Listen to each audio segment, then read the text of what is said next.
Hello friends, मैं मेहराब शेख आपका स्वागत करता हूं अपने YouTube channel Apex Study English Tech Gyan में।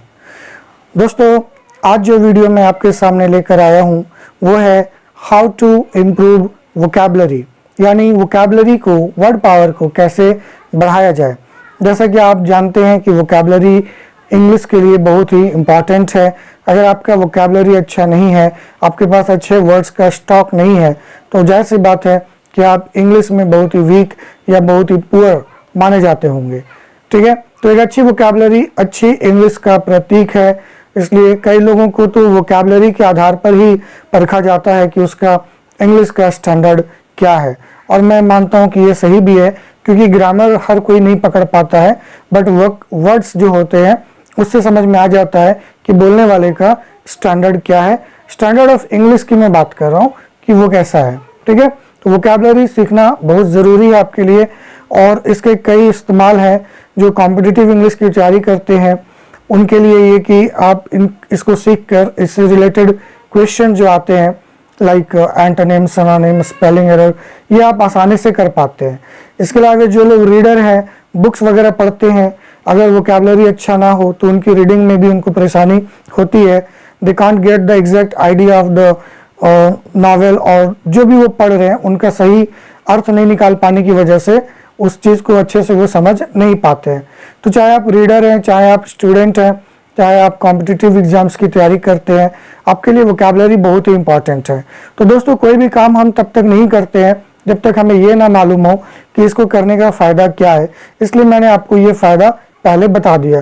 वैसे वोकैबुलरी के कई और भी फ़ायदे हैं, पर अगर मैं आज उस पर चर्चा करूंगा तो वीडियो काफ़ी लंबी हो जाएगी, जो कि मैं नहीं करने वाला। फिर कभी अगले वीडियोस में मैं इस पर जरूर चर्चा करूंगा। वैसे वोकैबुलरी पे मैं ऑलरेडी कई वीडियोस बना चुका हूं, आप प्लेलिस्ट में जाकर चेक कर सकते हैं, या फिर डिस्क्रिप्शन में मैं उनका लिंक दूंगा, आप वहां भी देख सकते हैं। ठीक है दोस्तों, तो आज के वीडियो में मैं आपको बताने वाला हूँ 5 ऐसे ट्रिक, 5 ऐसा रामबाण उपाय जिसको जानने के बाद आपकी वोकैबुलरी इम्प्रूव हो जाएगी। अब मैं ये तो नहीं कहूँगा कि ये रातों रात हो जाएगी, मगर धीरे धीरे समय के अनुसार जरूर हो जाएगी, बशर्ते कि आप इन 5 ट्रिक्स का बखूबी इस्तेमाल करें, इस पर अमल करें। अदरवाइज कुछ भी कहना और बताना बेकार हो जाएगा। तो दोस्तों, इससे पहले कि मैं वीडियो को शुरू करूं, अगर अब तक आपने मेरे चैनल को सब्सक्राइब नहीं किया है तो प्लीज़ सब्सक्राइब कर ले। वीडियो अच्छा लगे तो लाइक करें, और अपनी कीमती राय कमेंट बॉक्स में ज़रूर बता दें। वीडियो को ज़्यादा से ज़्यादा शेयर करें। ठीक है, तो आइए दोस्तों वीडियो को शुरू करते हैं। तो जैसा कि आपने टॉपिक देखा है कि हाउ टू इम्प्रूव वोकैबुलरी को कैसे इम्प्रूव करें। इसके लिए कई ट्रिक्स हैं, कई बातें हैं जो अक्सर स्टूडेंट्स पढ़ते हैं, सुनते हैं, देखते भी हैं, और उन्हीं में से मैं कुछ खास लेकर आपके सामने आया हूं। तो पहला जो खास ट्रिक है वो है लिसन, सुनना। जी हाँ दोस्तों, सुनना। एक्चुअली इंग्लिश हमारी मातृभाषा नहीं है। हम हिंदी, बचपन से हिंदी सुनते आए हैं, इसलिए हिंदी हमारे दिमाग में बैठा हुआ है और हम हिंदी बोलते भी हैं। तो अब मैं कह रहा हूं कि अब आप इंग्लिश में सुनने की आदत डाल दीजिए। अब आप कहाँ से सुनेंगे, सोर्स क्या होगा? तो सोर्स है कोई भी न्यूज चैनल, चाहे वो रेडियो पर हो चाहे टेलीविजन पर हो। जो इंडियन रीडर होते हैं, जो इंडियन न्यूज चैनल होते हैं, उनमें जो इंग्लिश में न्यूज आ रहे होते हैं, आप उनको जरूर सुने, और मुमकिन हो तो हेडफोन लगा कर सुने। ठीक है, ताकि आप अच्छे से कंसंट्रेट कर सके। सुनने से क्या होता है कि आप वर्ड्स को पकड़ पाते हैं कि वो क्या बोल रहा है। ओके, अब इसमें वोकैबुलरी क्या है? तो आप जिन वर्ड्स को पहले से जानते हो, ऐसा तो नहीं है कि आप बिल्कुल कुछ नहीं जानते हो, आप बहुत सारे वर्ड्स जानते होंगे। तो जिन वर्ड्स को आप पहले से जानते हो वो आपको सुनने में मिलेगा, अच्छी बात है, लेकिन कुछ नए वर्ड्स भी मिलेंगे। तो सुनने से आपको न्यू वर्ड्स का पता चलेगा। अब वो वर्ड न्यू है कि पुराना है, ये आपको कैसे समझ में आएगा? तो जब आप उस वर्ड को सुनेंगे और आपको उसका मीनिंग नहीं मालूम होगा तो आप समझ जाएंगे कि ये मेरे लिए नया वर्ड है। तो नया वर्ड को क्या करना है सर? आपको नोट कर लेना है। You should note down the new words. तो जब आप सुन रहे हो तो आप एक पेन एंड पेपर लेके जरूर बैठे, ताकि आप उसमें से नए वर्ड्स को सुनकर नोट कर ले, और बाद में इसका मीनिंग जो है आप डिक्शनरी में जाकर देख ले। अगर आप ये प्रैक्टिस रोजाना कर रहे हैं 10 मिनट 15 मिनट, तो 10-15 मिनट के एक न्यूज़ में आप जरूर 2-4 वर्ड ऐसे पाएंगे जो नए होंगे, जिससे आप पहले से अवगत नहीं थे। तो इस तरह से ये आपके वोकैबुलरी को धीरे धीरे इनहांस कर देगा। ठीक है, उम्मीद है कि आपको मेरी बात समझ में आ गई। लेकिन वर्ड लिखने के बाद आप जरूर उसको देख ले डिक्शनरी में। अब जब आप अगली बार वही न्यूज़ या दूसरा कोई न्यूज़ सुनेंगे तो आपको जो पहले के 3-4 वर्ड मिले थे, हो सकता है उसमें से फिर एक वर्ड आ जाए जो रिपीट हो रहा है। तो इससे क्या होगा कि आपको इस बार वो वर्ड नया नहीं लगेगा।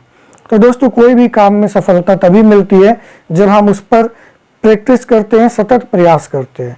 अब 5 ही गुण सीखिए, 5 ही काम करिए, लेकिन उस पर रेगुलर काम कीजिए। 50 तरीके हैं, मैं नहीं कह रहा कि कोई भी तरीका अपनाओ। स्टूडेंट्स कभी भी इसलिए नहीं सीख पाते हैं कोई भी चीज़ क्योंकि वो फोकस्ड नहीं होते। वो जल्दी सीखने के चक्कर में ये वाला भी, वो वाला भी, ये ट्रिक भी, वो ट्रिक भी ऐसे करते हैं। इस वजह से कोई ट्रिक वो अमल नहीं कर पाते हैं और जहाँ है वहीं रह जाते हैं। उनकी इंग्लिश का स्टैंडर्ड जैसा था वैसा ही रहता है। तो बेहतर है कि आप 2 ही ट्रिक, 3 ही ट्रिक, 1 ही ट्रिक इस्तेमाल करें, पर उसको रेगुलर करें, उसको रेगुलर प्रैक्टिस में रखें। और अगर सुधार ना हो तो कमेंट बॉक्स में आप जरूर बताइएगा कि सर आपने तो ऐसा बोला, हमने किया और हमारा वर्ड पावर नहीं सुधर रहा। दोस्तों, ये मुमकिन ही नहीं है, आप करेंगे सुधरेगा। ठीक है, दूसरा ट्रिक क्या होता है? दूसरा ट्रिक होता है रीड करना, पढ़िए। जी हाँ, रीडिंग, मैं बार बार कहता हूं कि रीडिंग बहुत ज़रूरी है। आप पढ़ने की आदत डालिए। अगर आप पढ़ने के आदी नहीं है तो आपके लिए मुश्किल होगा, बहुत मुश्किल होगा इंग्लिश को समझ पाना। इंग्लिश एक लैंग्वेज है और लैंग्वेज सुनकर, पढ़कर और बोलकर ही सीखा जा सकता है।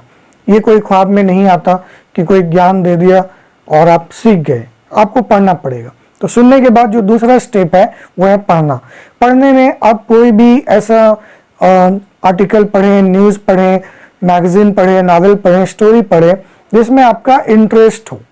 ऐसा नहीं कि आप वो चीज़ पढ़ रहे हो जिसमें आपका कोई इंटरेस्ट नहीं है, क्योंकि अगर हम ऐसी चीज़ों को पढ़ते हैं जिसमें हमें पहले से कुछ मालूम है, जानकारी है, तो उसमें जो मौजूद वर्ड्स हैं वो आपको समझ में आते भी है, क्योंकि आप उस सेंटेंस या उस पूरे पैराग्राफ के कॉन्टेक्स्ट में भी शब्दों का मीनिंग निकाल सकते हैं। इसलिए फैमिलियर जो टॉपिक्स हैं उस पर उसके बारे में आप पढ़ें, उसी को पढ़ें। अननोन या बहुत ही डिफिकल्ट टॉपिक के बारे में ना पढ़े, वरना क्या होगा कि जहाँ अट्रैक्शन होना चाहिए वहाँ डिट्रैक्शन हो जाएगा। ठीक है, तो बेहतर है कि आप जानी हुई चीज़ें या आसान चीज़ों को पढ़ें। तो कोई कहानी, शॉर्ट स्टोरी, नावल, इससे आप शुरुआत करें। बहुत ही बम्बास्टिक वर्ड वाले जो न्यूज़पेपर हैं या मैगजीन है वो बिल्कुल ना पढ़ें। तो आप कोई स्मॉल स्टोरी वगैरह पढ़ें। जब आप रीडिंग करते हैं एक पन्ने में 4, 5, 10 वर्ड जरूर नए मिलेंगे। शुरुआती में तो ज़्यादा मिलेंगे। फिर वही करना है आपको कि जो न्यू वर्ड आपको मिल रहे हैं उनको क्या करना है, नोट कर लेना है। जी हाँ, अगेन आपका न्यू वर्ड यहाँ पे आ गया, आपने इसको नोट कर लिया और फिर डिक्शनरी में इनका मीनिंग देख लेना है। नेक्स्ट टाइम जब आप फिर कुछ पढ़ रहे होंगे उनमें से अगर जो आपका नोट किया हुआ वर्ड आ जाता है तो इस बार वो वर्ड आपके लिए नया नहीं होगा। यकीन मानिए दोस्तों, धीरे धीरे अगर आपने इस चीज़ को अमल में लाया, प्रैक्टिस किया, तो जो अननोन वर्ड्स की संख्या होती है वो घट जाती है। मैं अपनी बात कर लूँ, जब भी मैं कोई नावल पढ़ता हूँ, कोई बुक पढ़ता हूँ, तो मुश्किल ही होता है कि कोई पन्ने में 1 वर्ड या 2 वर्ड मुश्किल से नया मिलता है, अदरवाइज सभी पुराने होते हैं, फैमिलियर होते हैं।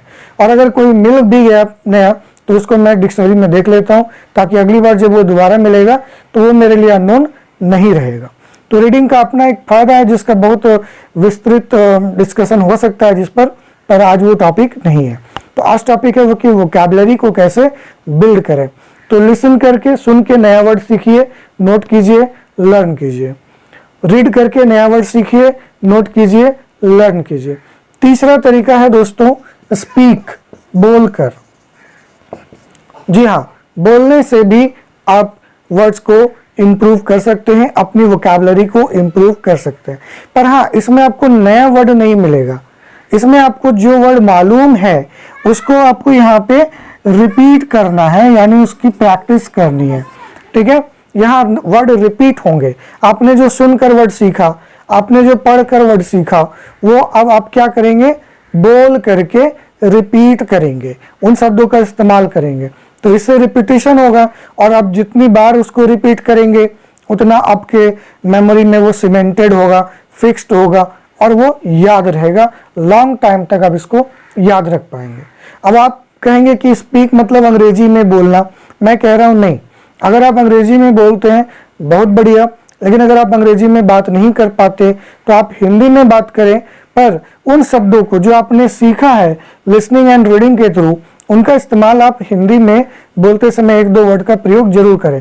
शुरू में हो सकता है कि दिक्कत आएगी, पर आप कोशिश करें, क्योंकि आप पहला कदम ही नहीं उठाएंगे तो मंजिल तक कैसे पहुंचेंगे। तो मंजिल तक पहुंचने के लिए कम से कम फर्स्ट स्टेप तो लेना आपको जरूरी होगा।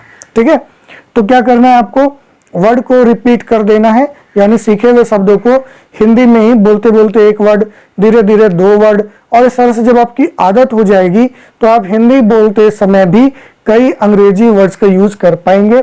इस तरह से वर्ड का यूज होगा, वो रिपीटिशन में आ जाएगा, माइंड उसको सर्कुलेट करेगा, तो वो जिंदगी भर आप नहीं भूलेंगे। वर्ड को रिपीट करने का एक तरीका है, एक और तरीका है, वो है